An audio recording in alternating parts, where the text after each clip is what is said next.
I had a number of conversations recently with people who've come to Ebenezer Chapel in Luton, where I'm the minister. They came to an evangelistic service and they were very open and talking afterwards, and it was really striking how a number of them had the same story. They talked about how they had believed in God. Now, who knows what they meant by that, but let's take it at face value. But something had happened to them in their life which had turned them away from him. They expressed a consciousness that they needed to come back to him, but they were really quite stuck because of the difficult experiences that they'd had. It's not just people coming into church like that for an evangelistic service. Believers as well struggle, don't we, when we keep on praying for things and they don't happen. And we can accrue a kind of list of ways in which we're baffled by the Lord's providence in our lives, and we find that very difficult.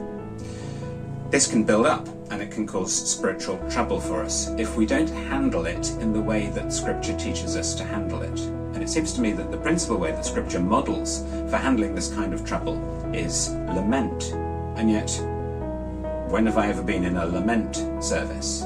Where does the church formally lament when it gathers together? Have you ever seen that? So these conversations, my own experiences of difficulty and suffering, have made me think we need to be more serious about lament in church and indeed in our individual lives. How do we do it? Well, of course, we have great examples in the Psalms. So this Lament study day is going to be thinking about lament, its place in the life of the church, why we should do it, the difference it could make if we did it. We're going to look at what it means for those who mourn to be blessed in the Beatitudes. We're going to look at Psalm 77, which is a lament psalm, and understand the shape of biblical lament. And then at the end of the day, we're actually going to lament together.